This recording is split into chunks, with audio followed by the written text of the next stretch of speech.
Welcome back to the School of Soul, the social series. I'm ADELINE Atlas, and today we're closing out this series with one of the most important keys to long-term success: how to keep your brand personal, even as you scale bigger. Scaling doesn't mean becoming colder, more distant, or more corporate.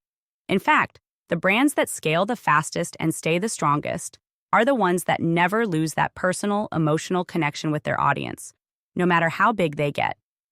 Keeping it personal starts with building systems that feel human, not robotic. Even if you're automating emails or onboarding processes, you can write and design them with warmth, personality, and genuine care. Your automations should feel like conversations, not transactions. Second, create touchpoints that bring people closer to you, not just to your products. Whether it's personalized video updates, community check-ins, private membership spaces, or occasional live sessions, give your audience real moments where they can still feel your energy. Scaling is not about disappearing behind a brand wall. It's about staying visible and connected in smarter, more leveraged ways. Third, let your personality and story stay at the center of your messaging. As your team grows, your offers expand, and your reach multiplies, always anchor your brand voice back to who you are, what you believe, and why you started.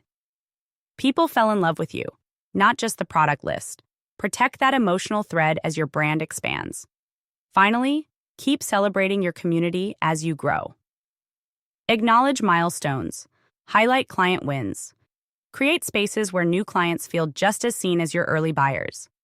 People stay loyal to brands that make them feel remembered, even when the numbers rise. Final tip: growth should never cost you connection. Build your systems, expand your reach, scale your revenue, but never scale out the soul that made people fall in love with your brand in the first place. Welcome back to the School of Soul, the social series. I'm ADELINE Atlas, and today we're flipping the script on what real marketing power looks like. Because loyalty is the ultimate marketing strategy. Most brands are obsessed with chasing new leads, running endless ads, and creating constant viral content. But smart brands know that the real gold isn't in constantly hunting new customers. It's in deepening the loyalty of the ones you already have. A loyal customer is worth more than 10 cold leads.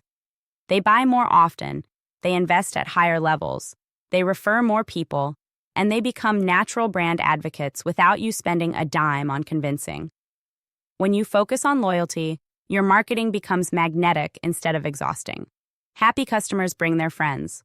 Loyal customers repost, recommend, and re-endorse you long after the initial transaction. They become walking billboards, authentic, trusted sources that no paid ad could ever compete with. The key to building loyalty is consistent emotional investment.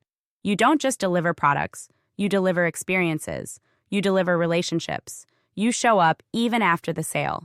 You make people feel like they're part of something, not just purchasers in a funnel. Another truth about loyalty is that it protects your brand during hard seasons. Trends change, algorithms shift, economies slow down, but loyal clients stay close because you've earned something deeper than attention. You've earned trust.